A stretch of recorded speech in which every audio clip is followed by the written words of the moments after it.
On this week's episode of the Stuff Worth Trying podcast, we sit down with Homer from all the way across the pond in good old jolly England.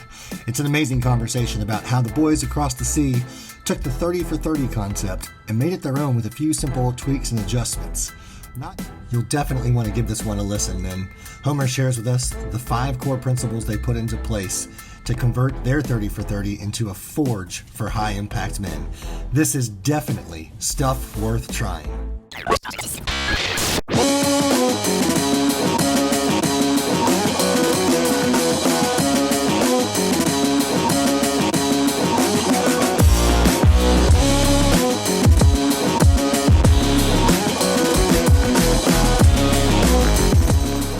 Looking good, Italian job. I'm feeling good, Tommy boy. Apparently we both got the blue hoodie notice, so we're rocking the same sweatshirt, which I ain't mad at it. Nah, we got merch. How's your week been? What are you looking forward to this weekend, man? Well, hey, so it was just Halloween, so the kids were all kinds of excited. We dressed up as Teenage Mutant Ninja Turtles because why wouldn't you? Pictures on the tweets, on the X's, whatever we're calling it. I got to be a kid Twixter. again. And I got to take some what I like to call the dad tax. I definitely got some Reese's peanut butter cups and the good stuff, just to make sure for safety's sake. Want to make sure that the you don't want to develop a safe peanut allergy, right? So you always got to ingest some peanuts here and there. I hear you. I did see that you guys had a dress like your handle day.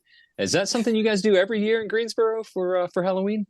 It sort of. It wasn't so much dressed like your handle, and no one should go back and watch that video. But that's a really great idea. That might be a future stuff we're trying for next end of September, right? No, we had a shovel flag change at a local AO. The demand was show up in costume or don't show up without punishment. And some guys, we called them grown ass men because they just showed up as grown ass men. They had to run a little bit extra than the rest of us. Everybody else could come in whatever costume that they chose. Some, perhaps present company included, were less than appropriate, but it's okay. That's how we grow. Speaking of grow, we keep talking about Grow Ruck, right? And you've got one upcoming. And our guest today is from the most recent GTE in the United Kingdom. We'll talk about that in a minute. But where are you going in the next few days, next couple of weeks or whatever? You've got one upcoming. Is it Fort Bend, Texas? That's right. We're headed to Fort Bend. I'm wheels up tomorrow morning. Looking forward to that. Once again, I get to serve alongside Seagal as fellow trainers, and we're going to take Pink Slip along with us for the ride. His first exposure, but the guy, just in a few conversations in text, is a pro.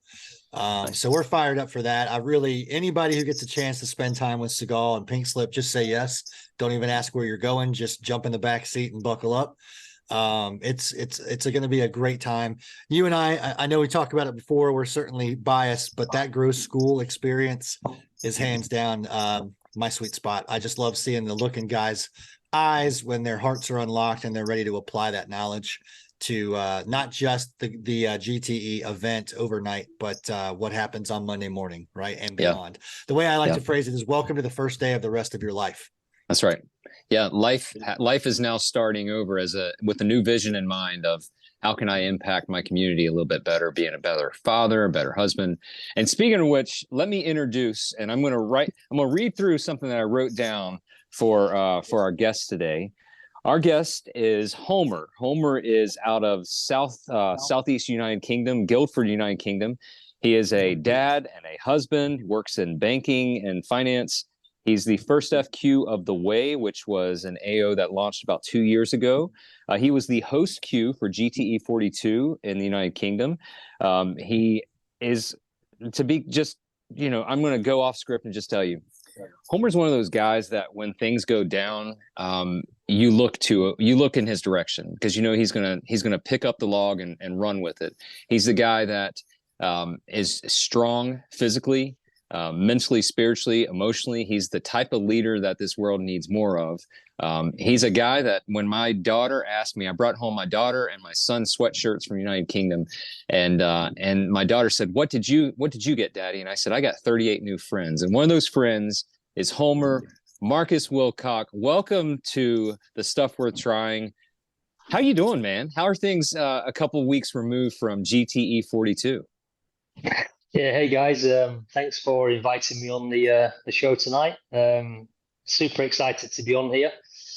Yeah, it was one of those events, GTE 42, the Hills, where it took around 2 weeks to dewire from the event. Normally, you do some kind of sort of seesaw or run or wherever it might be, and you think about it for a couple of days, Monday, Tuesday, following the weekend, and you kind of get back into regular life. I kind of feel as though with Grow Ruck, 2 weeks on, and you're still going through the memories. Um, a real life changing event, I think. Certainly for me, and I know for many of the packs of F3 Southeast UK, it changed a lot of men's lives and really focused us on what is important. It was a great experience. Well, So Homer, I got to ask, because one of the go things ahead. we always like to dive into is how did you wind up with that F3 handle? Why Homer? It's quite a long story actually. It wasn't my first handle actually. So when I joined F3, we only had about 10 guys in the UK, one AO. So I come from the north of England. I'm from a city called Bradford in Yorkshire, and I stepped up in the circle of trust, and he was like, right, we're going to video you and tell me about yourself. My first comment was, I'm from Yorkshire. That's where I grew up, and as it happened, one of the packs who was present had just been to Yorkshire for his vacation, and he'd visited the Yorkshire Tea Factory. Yorkshire is very well known for making tea bags. So my first handle was tea bag, Oh no. which was, you can imagine, I wasn't so pleased about. Number of different iterations. My son was keen to tell me about the character in Prison Break and what a wrong and the guy is. So that was my first handle. And then over sort of the first 2 or 3 months, we had a few situations like that where the names kind of took a bit of a downward trajectory into the gutter. And we all sat around and we made a decision that there was a couple of guys not happy with the names. I was actually not too fussed. You kind of get used to it, right? It is what it is. And I'd heard the rumours that if you complain about your F3 name, chances are you're going to get a worse one. So I didn't say too much because I'm not sure how bad it could have got. But yeah, I was definitely wary of that. And anyway, we came up with the idea that we thought, I know it's not how it works in the US, but we were a bit like, when guys turn up to F3, we don't know what position they're going to be in mentally. Maybe some guys come needing help. And we just decided it'd be a good idea to give guys a boost. And it should be a name that guys are happy with and they're comfortable with, and something that they feel good about. And certainly something that you wouldn't mind being shouted across the supermarket when you're with your family and children. Right. So, yeah, I got renamed along with two or three other guys. And my first comment was, first and foremost, I'm a family man. It's all about my family for me. And Safari, our Nansan, was like, Homer Simpson. And he just Nice. went off on a tangent. Load of other stuff was talked about, and Homer stuck. And I was very happy with Homer.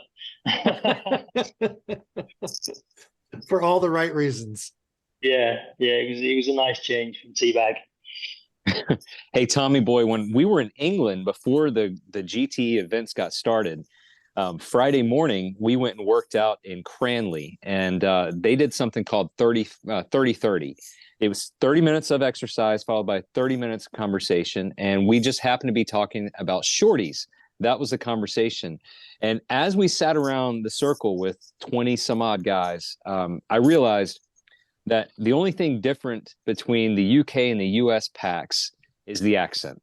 We all have the same thoughts in mind of we want to be the highest of impact men that we can possibly be for our families and our communities. And after I sat and listened to the men around the circle, I realized, I think I approached Homer right afterwards. Hey man, I'd love to talk to you on stuff we're trying. Maybe we can share some of this 30-30 for the listeners, for the guys all around the country. So that's why Homer's here. We're talking 30-30. So Homer, I'm going to toss you the first question. Tell us about it. Like, what is 30-30? How long have you guys been doing it? And then we'll see some other questions as they come up. Sure, sounds good. So 30-30 is basically a beatdown where we do 30 minutes of exercise. Typically, our beatdowns are midweek 45 minutes of exercise, followed by the circle of trust. 30-30 is 30 minutes of exercise, followed by 30 minutes of essentially chewing the fat, chatting about a topic of choice. The origins of our leadership journey over here was when we introduced the free to lead and the Q source to the AOs. We had 2 to 3 copies of each book in circulation. Guys were reading the books, passing them around. As a result of that, we were getting some really strong words in the circle of trust, but definitely missing some opportunities to leverage off Q source. It was around the opening of our 4th AO, the Crossways, out in Oldfold, where we started 30-30. That was Safari, our Nantan. It was his idea. He had obviously been involved in F3 over in the US in Katy for a period of time before he started the AO over here. And to describe Safari, I think it's quite important. He's a forward-thinking, big-picture guy. He's always paving the next 43 yards for the region. He put a framework in place and really sold the story well. We had 2 really strong F3 AOQs who were willing to get on board with the 30-30 idea. And it just came from that. So at the time, we only had one AO who was kind of operating with the 30-30s. And at the time, it wasn't around Q source. It was around basically Q's topic of choice. The first 30-30 I went to, it was around failure. What failure means to you as an individual. And back then we didn't have so many cues. So the way we used to split it is quite often we'd have someone who would cue the beat down, and then somebody else would come in and cue the 30 minutes of conversation that followed that. My experience was led by a Pax named Trigger.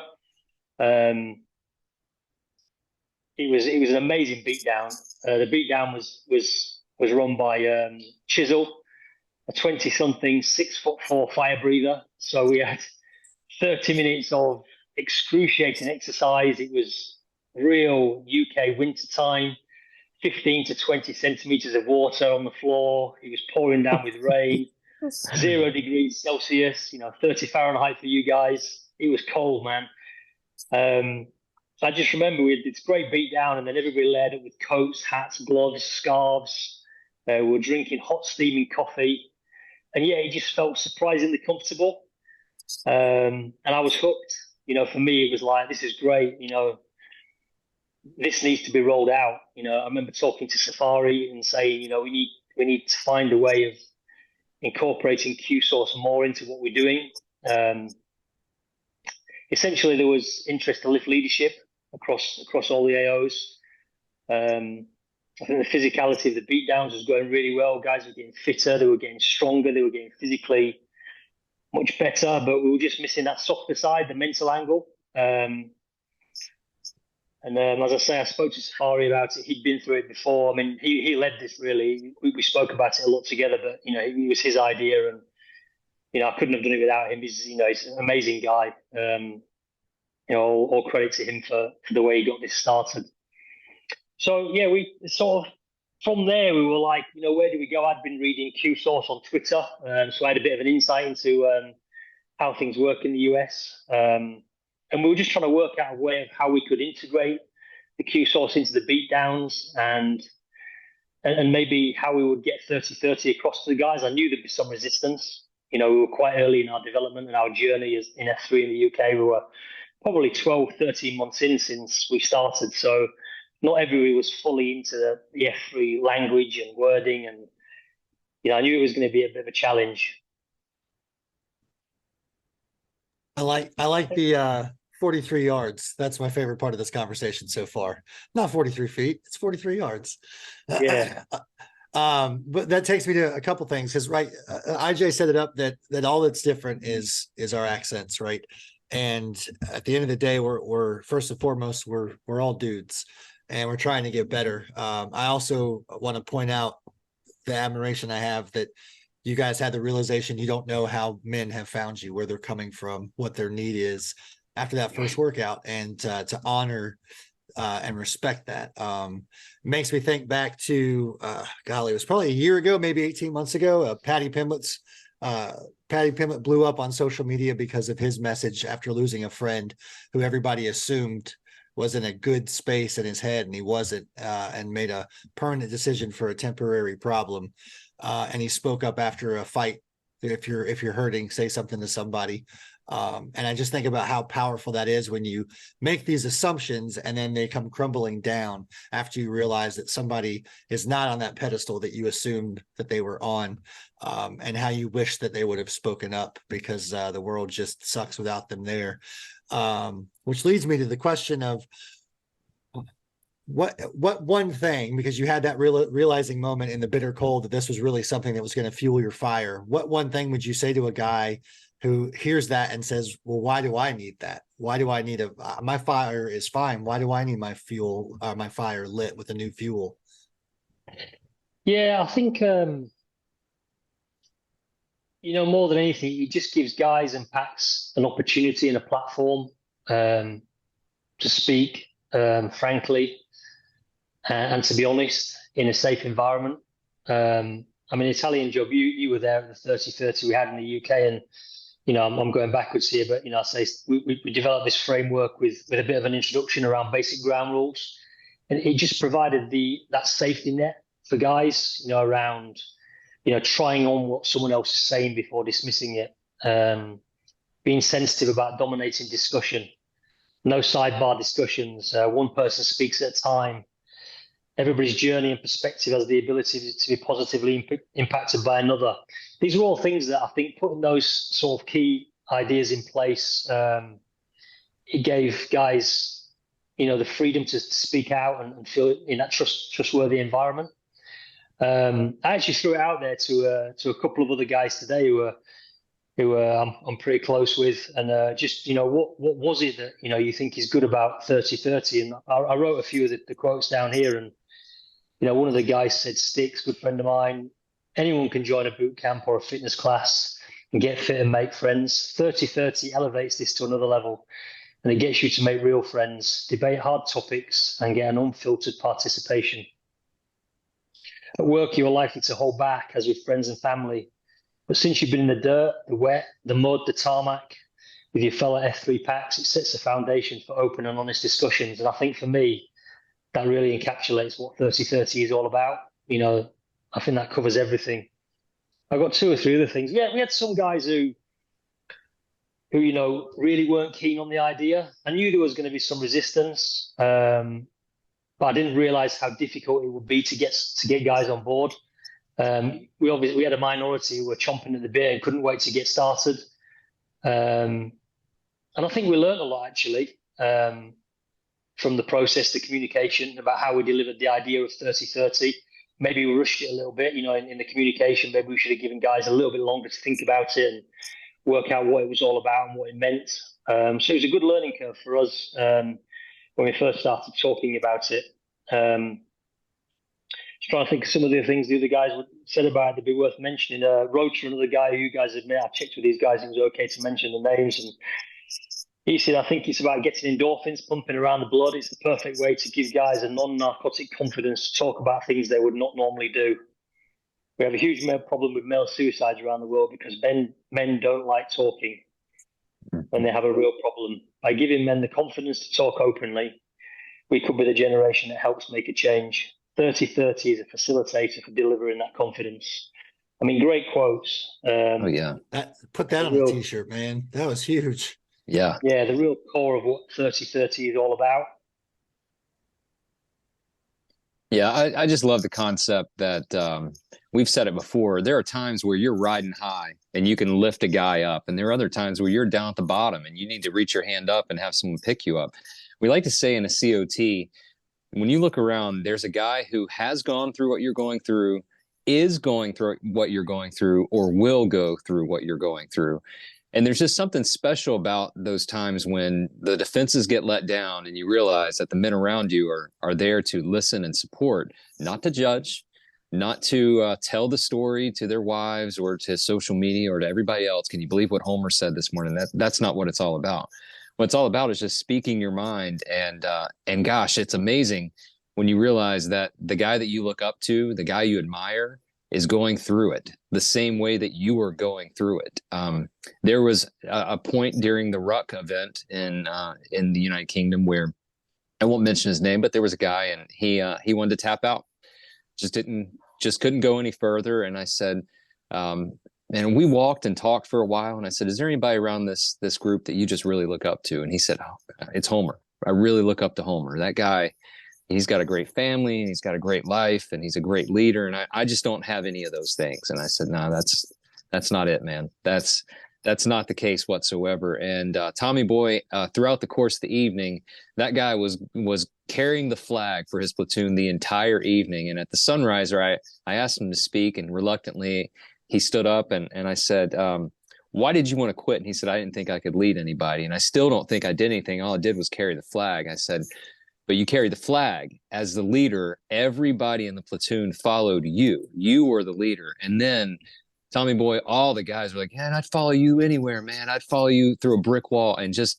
the emotion that washed over us. And that's the same thing that happens in a 30-30. That's the same thing that happens in the circle of trust after a workout, because it's complete vulnerability and support. And a lot of guys will call F3 kind of their free therapy session. Just, it's having conversations, man. It's just talking about how life is going with other people who are there to support you. And I mean, if I could give a sales pitch for 30-30, it's just go and listen and just see how it feels. And then maybe you lead one time, but don't be afraid to speak up. Don't be afraid to sit back and listen and take it all in, because there's something amazing that happens when guys' defenses go down and their emotions come out and their concerns are shared and they're uplifted and supported. Yeah, it's easy to compare your behind the scenes footage with everybody else's highlight reels, right? We've seen that somewhere before. But that's the knee-jerk reaction. Just like it's easy, if you let it be easy, to end a workout with a quick, all right, announcements, great. Name-a-rama, great. Everybody doing okay, great. All right, here's a quote, here's a quick prayer, whatever it may be. Let's go get coffee, right? The harder and more rewarding thing is to sit in that 15 seconds of silence after you ask, how's everybody doing? Because you never know who was going to quit at 14 seconds, but because there was a 15th second, they say, I have something I need to share, or something I want to share to tell Homer because he matters to me, right? There are thousands of opportunities like that every workout and beyond, to just create the space and make the harder and more rewarding decision. And it doesn't mean doing 100 burpees in less than 5 minutes, right? It's that too, but it's just as rewarding to create a space for a guy who needs to know that he is seen and heard. I stomped on your toes there, Homer. You were going to say something? Yeah, I think one thing that's worth mentioning is that, say, when we first started off with the 30-30, it was Q's topic of choice, and the idea really was to bring Q source into guys thinking a little bit more. Get that head knowledge, turn it into heart knowledge. And I think a lot of guys struggled with Q source, being quite American in its ideas and terminology. So what we sort of decided to do, a few of us spoke about, how about we introduce, we do Q source every other fortnight. So, we start from the beginning of, chapter 1 and disruption, and we go from there. But we had a bit of fun actually by introducing the topic of choice again, how it originally started. We had all kinds of ideas that came up. I mean, anything from favorite films and favorite music to get guys talking about and opening up. We spoke about hardest lessons learned, so regrets and fears. If you had one wish, what would you do? Legacy, the list goes on. I mean, someone posted something today, and growing up, I wish somebody had taught me about it. Just new topics that, give guys a platform to open up. And some of the guys who perhaps don't speak so much, it gave them an opportunity to sort of tell us a little bit about themselves. And I'm really glad we did that. It was a real winner for the packs. I think people were really happy with that. And we had a situation today. Someone suggested, the topic be the achievements of a pack's favourite football team. The team in question was Tottenham, or Spurs as we refer to them. But, unfortunately for them, it's a bit of a Cleveland Browns story. Someone else came out and they were like, I thought we were talking about achievements in our lifetime. That's good. That drew a few laughs. Well, if it's anything like the Browns, they're about to have a turnaround in their, in their season, but we'll see. I mean, and that's coming, from a heartbroken 49ers fan. So anyway, there's that. So we've kind of yeah, talked about, please. we've kind of talked about how there was a little reluctance at first, and that seems to have changed a little bit. Would you say that's a fair assessment? Guys were a little bit caught off guard at first, but what changed? What made the guys open up a little bit more to the concept? Yeah, for sure. I would say, as much as, I already mentioned, we had a minority who were chomping at the bit and couldn't wait to get started, really into the F3 from the start. And you just know with those guys, it's going to be an easy sell. But some packs for sure were dead against the idea. I think the murmur was, this is our AO. Why has this been imposed on us? Why do we have to do this? And, it was around, well, nobody has to do anything. This is all voluntary. If you guys want to do this, it's we were suggesting we do 30 minutes chat of what is 5 hours of each AO's workout per week. So, what's that, 10%? A very small percentage of the pure beatdown time.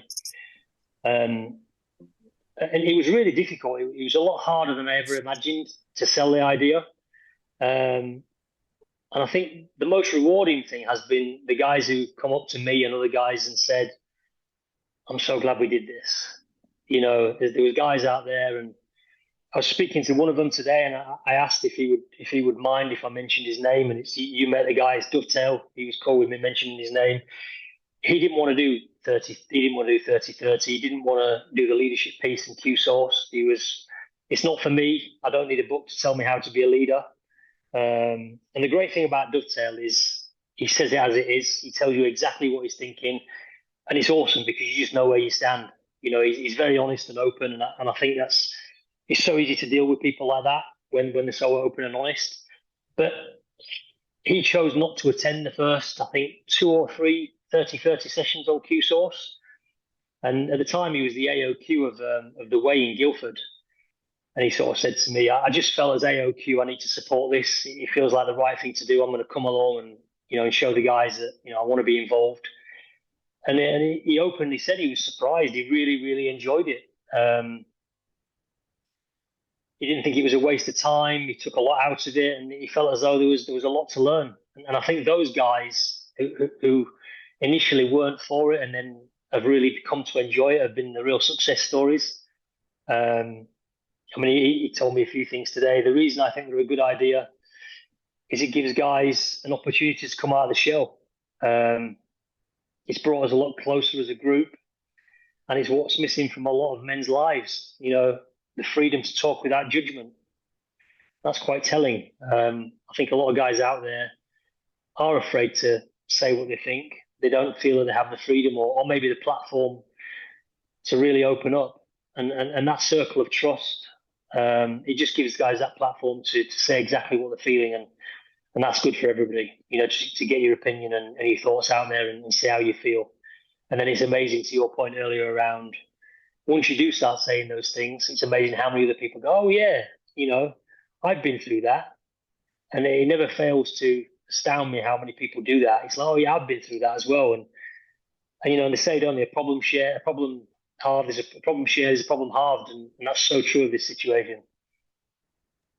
Yeah, it's there's a million things in there, and that's what I think that's special. We don't like doing. We'll go back to the 100 burpees example. We don't like doing that either. We don't like getting up at 5:30 in the morning and showing up to a workout. We don't like doing a lot of things. But then once we do them, I don't know of any story out there of a guy that went to an F3 anything and afterwards said, "Man, I really wish I had not had done that." I've never been to a workout and thought, "Man, I wish I had not gotten up and come out here this morning." Just like getting the weight off your chest. Man, I really wish I hadn't have shared with all those guys what I'm going through, because now they want to help me a whole bunch, right? Like no one says that. And that's also why we keep putting out those. They can be mistaken as platitudes, but there's truth in all of them.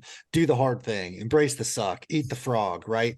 Because, once you taste, you can't untaste. And it feels pretty good to know that you've got guys around you that have your back and vice versa.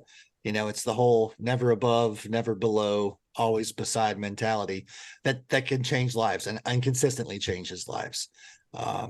And I love that it's happening in more places than just the spots that grow rucks are happening here in the States, because that means this thing is working everywhere.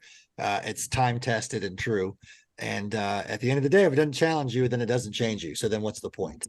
Right. So I love that we're having this conversation from two different coasts and two different countries, because again, it's obviously working in more ways than one, which is what we're here to do. Any final thoughts, Homer? Otherwise, I'm going to kick it over to Italian Job, but you have the floor, good sir. Yeah, I think for me, the one big takeaway is two of the quotes I got today. Dovetails around how it's brought us together closer as a group. Going through these conversations and really opening up. It's really brought us all close together. And then the comment Sticks made around, you go through these things and working out in the cold, the wet, the dark, the dirt, and then you open your heart, and that experience, it creates life-changing bonds. You don't get those bonds without going through those experiences. And I've got friends now that I didn't know 18 months ago. I can't quite believe how close we are. Best mates. It's unbelievable. I keep saying it, but it's really F3 and Grow Ruck, life-changing events, certainly for me. Really puts the mind in the right place when it's needed.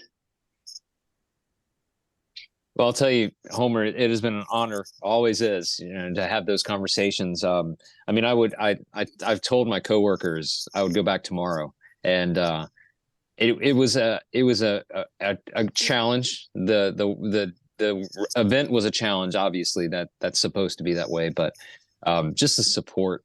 I mean, you guys have such a great culture of support for each other, and it was evidenced in the conversations when we were talking about shorties and hearing guys say, here's some of the best advice I've ever received as a dad.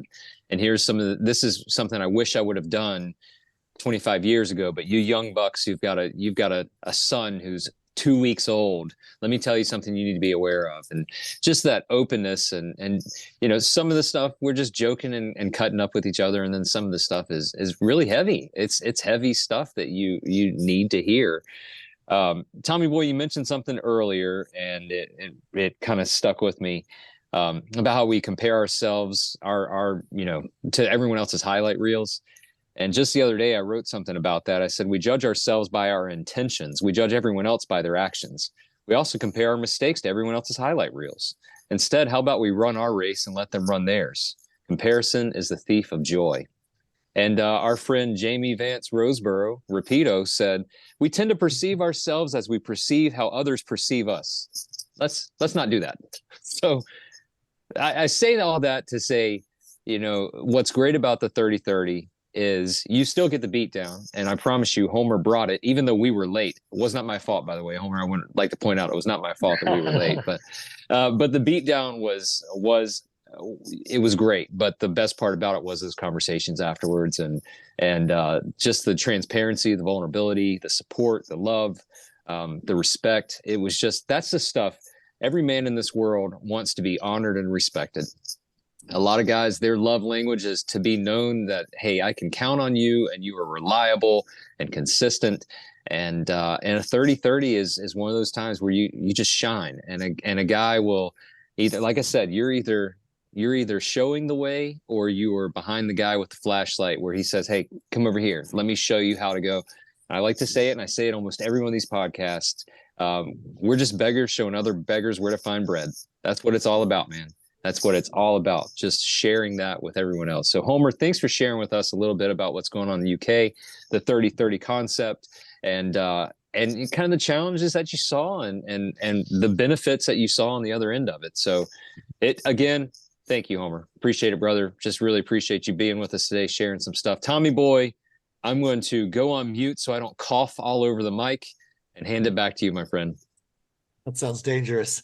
A couple of things, F3 Nation. I'm going to leave the quote to play us out at the end from Paddy about mental health.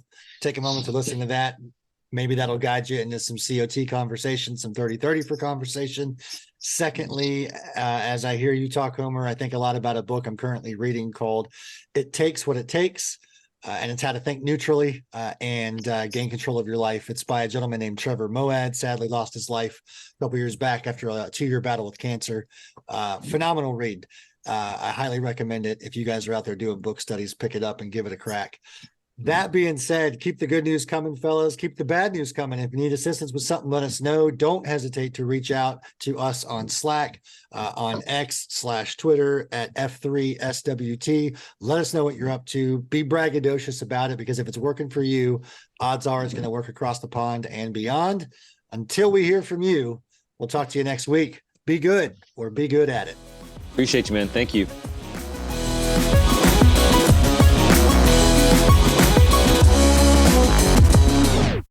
I woke up on Friday morning at 4 a.m. to a message that one of my friends back home had killed himself. This was 5 hours before me weigh-in. So Ricky, lad, that's for you. But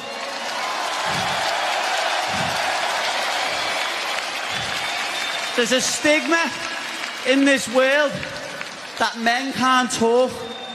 Listen, if you're a man and you've got weight on your shoulders and you think the only way you can solve it is by killing yourself, please speak to someone. Speak to anyone.